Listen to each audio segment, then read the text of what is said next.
Good morning विद्यार्थी मित्रों।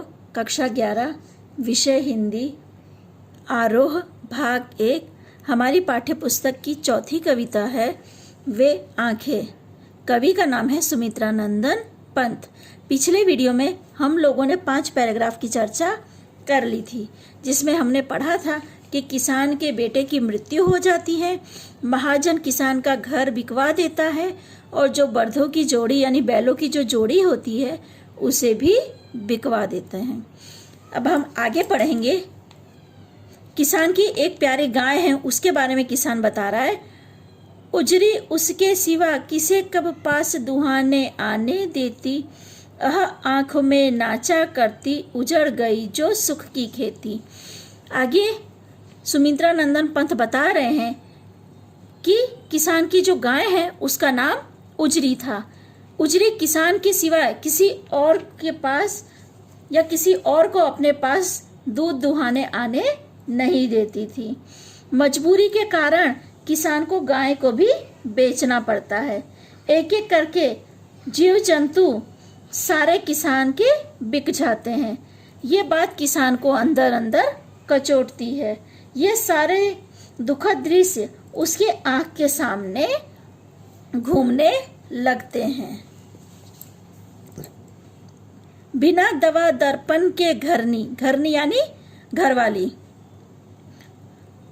स्वर्ग चली आंखें आती भर, देख रेख के बिना दूध मुही, बिटिया 2 दिन बाद गई मर। आगे किसान बता रहा है कि बिना दवा के उसकी पत्नी भी स्वर्ग को चली जाती है, यानी उनकी भी मृत्यु हो जाती है। यह बात सोच के किसान की आंखें भर आती है। और पत्नी की मृत्यु के 2 दिन के बाद जो उनकी छोटी सी बिटिया है वो बेटे की भी मृत्यु हो जाती है, यानी पत्नी की मृत्यु के बाद बेटे की भी मृत्यु हो जाती है। घर में विधवा रहू पतोहू, यानी घर में अब खाली विधवा पतोह रह गई है। लक्ष्मी थी यद्यपि पति घातिन, यानी उसका नाम लक्ष्मी था, पति घाती यानी पति को मारने वाली। पकड़ मंगवाया कोतवाल ने, डूब कुएं में मरी एक दिन, यानी जो किसान की पतोह थी उसे सब पति घातिन मानते, यानी पति को मारने वाली मानते थे। तो कोतवाल उसे पूछताछ के लिए अक्सर बुलवाया था। तो शर्म की वजह से एक दिन वो भी कुएं में कूदकर आत्महत्या कर लेती है।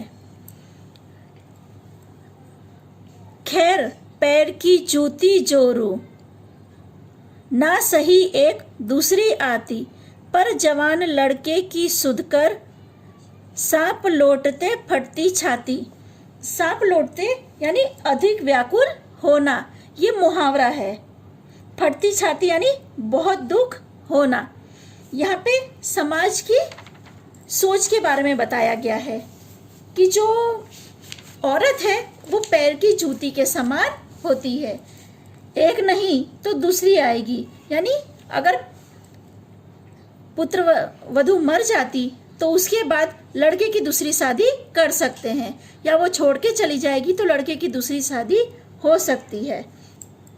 मगर जवान बेटे को याद करते हुए व्याकुल होते हैं और दुखी होकर वो कहते हैं कि पुत्र की मृत्यु ही मेरे लिए असही है, यानी सहन नहीं हो रही है। अगर पुत्र ही नहीं रहा तो पुत्र वधू किसकी लाएंगे। तो किसान यहाँ पे बोल रहा है अगर मान लो पुत्र वधू यानी बहू को कुछ होता या बहू छोड़ के चली जाती तो दूसरी आती, पर लड़का छोड़ के चला गया है, लड़का मैं कहाँ से लाऊं। ये बात से वो दुखी होते हैं। पिछली सुख की स्मृति आंखों में, क्षण भर एक चमक है लाती, तुरंत शून्य में गढ़ वो चितवन, तीखी नोक सदृश बन जाती।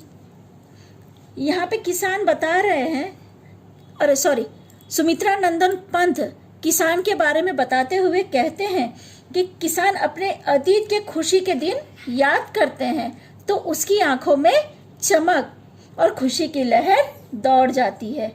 वो खुशी के दिन जब वो अपने खेतों में था, घर में था, बैलों की जोड़ी थी, प्यारी गाय जो दुधारू थी, पत्नी थी, नन्ही सी बेटी थी, जवान बेटा था, पुत्र वधू थी, यानी पूरा घर था। मगर जब ये यथार्थ का आभास होता है कि वो सुख के दिन बीत गए हैं, यह सब याद करके उन्हें घोर निराशा में ढकेल उठता है, यानी किसान दुखी हो जाता है। उनके आंख के सामने शून्य फैल जाता है, यानी चारों तरफ अंधकार छा जाता है और ये जो आंखें हैं वो दुख में खो जाती हैं। और इसके अलावा जो सुख के क्षण है वो सुई के नोक की तरह किसान को चुभ रहे हैं। ठीक है विद्यार्थी मित्रों, इसके साथ कविता पूरी होती है।